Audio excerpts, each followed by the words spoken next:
Hello, this is Heather Hoffman. I'm here to share a card with you using the March 2020 Card Kit of the Month from Simon Says Stamp. The kit is called Stronger Together, and I'm mixing some of the beautiful pattern paper from ModaScrap, it's called Spring Flowers, with the beautiful stamp set included in the kit. It's called also the same name as the kit, Stronger Together. I chose 2 pieces of coordinating pattern paper that I'm going to use, and I'm trimming this down. I actually messed up as I trimmed that first one down because I want to trim the more solid piece down to the size of an A2 card. That's going to be my background. And then, as I laid that over, I realized I'm trimming the front piece to 1/4 inches smaller on each side. So the large panel is going to be 4 1/4 by 5 1/2. The smaller one's going to be 4 by 5 1/4. Now I chose a window. I wanted to cut a window in that front panel, so I'm using Simon Says Stamp stitched ovals. I kind of laid it over that large floral image on the stamp set to make sure I was picking the size that I wanted, and I'm going to kind of just get that in place where I want it on that front panel, and then I die cut that off screen using a little bit of purple tape to hold my die in place. I'm going to save that cutout because I'll probably use that down the road on another card, so I just kind of tuck that back in with my pattern papers. And there you can see that window is perfectly lined up. I'm going to quickly tape that in place just temporarily with a little bit of purple tape again. And then I'm going to set it in my MISTI, and this is going to allow me to line up my stamp image for that back piece and make sure it's going to be exactly placed in that window where I want. So I'm going to pull it off, set it in there, and I was trying to set the bottom so that little stem was going to be underneath the oval when I place that back on. So now that I have that image lined up, I can pull that top piece off, leave that bottom one in place. I'm going to run my embossing buddy over the back, and I'm going to stamp that with embossing ink and heat emboss it with clear embossing ink.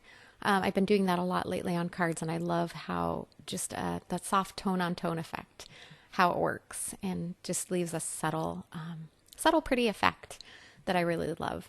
Once I end up getting my clear embossing powder on here and do the heat setting, once it was on, I kind of found that it didn't show up as much as I was hoping. The other ones I've been doing that on have been a little bit darker background paper or cardstock. So once I get that on there, I'm going to heat emboss, and you can kind of still see how it shows up. I love heat embossing and just how magic it is, but the clear heat embossing was just not as visible as I wanted. So I decided to pull out Distress ink and do a little bit of ink blending over the top just to make that pop a little bit more, because you can see it just didn't show as much as I was hoping once I got that on there. So I pulled out my EVERGREEN BOUGH Distress ink, just my mini cube, and then I have a life-changing blender brush that came from a previous kit, I think just a few months back, one of the Simon Says Stamp kits. So if you still have that on hand, this is another opportunity to use that if you had that kit. And I'm just trying to softly blend a little bit over that, just enough to kind of make it pop. Some of that ink is going to kind of adhere over the top of that clear embossing powder. So I pulled a clean, just a clean towel out, just a paper towel, and I can just kind of rub over that, and it's going to help clean that ink off of the clear heat embossing. And I don't know if you can tell a lot, but that did help make it pop a little bit more.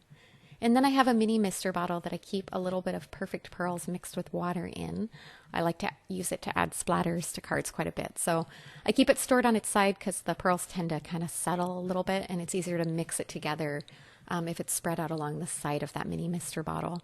If you don't have a bottle, you can just grab a little bit of that Perfect Pearls and mix it with water on a clear block or a palette, and then flick it on with your brush.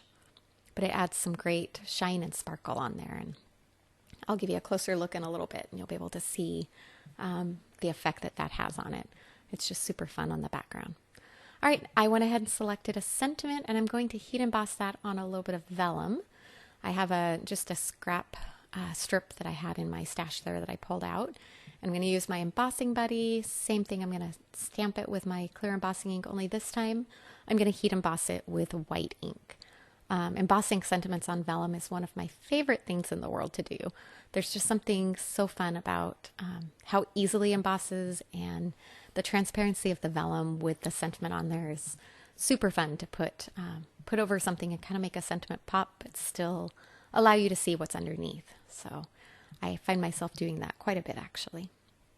And see how quick that melts. The vellum, for some reason, it just embosses really quickly. I notice. I think it's just the paper's so thin and it takes the heat really well. And if you don't overheat the vellum, it does a really good job of not curling more than you want it to. All right, I planned my placement there, got my sentiment right where I wanted it. And I'm going to pull out my trusty purple tape again just to kind of hold it in place while I trim down the edges and get it where I want. But that way I know it's going to stay in place where I'd like. Trimming off the extra off of each side. And then my favorite way to adhere vellum is just folding it around and tucking it on the back. Creases really easily around the sides, and a little bit of sturdy tape on the back will hold it in place, and no one can see your adhesive, and nobody is any the wiser that you actually had to hold that in place. So it almost looks a little more magical that way, which I love. All right, so now we've got that there, and I decided about this time that instead of just adhering that directly down, I wanted to pop it up on foam adhesive. So I pulled my big roll of foam adhesive out, and I'm just trimming longer strips down to make them the right width so they can tuck around that oval frame without showing. I just kind of tend to roughly guesstimate the length, and the great thing is with 4 sides I can just cut those pieces in half and they'll fit, and if it is a little too wide and goes around and shows, you just trim that little extra off. All right, peeling that off, and then I will set that in place on that card front, being careful to line it up. Keeps wanting to go down and grip and stick until I was before I was ready for it to go. All right, here's a closer look. As soon as I get that adhered on, you'll be able to see, probably now can even see as that perfect pearls is dried, the great little bit of sparkle and shine you get from that. All right, our card is finished.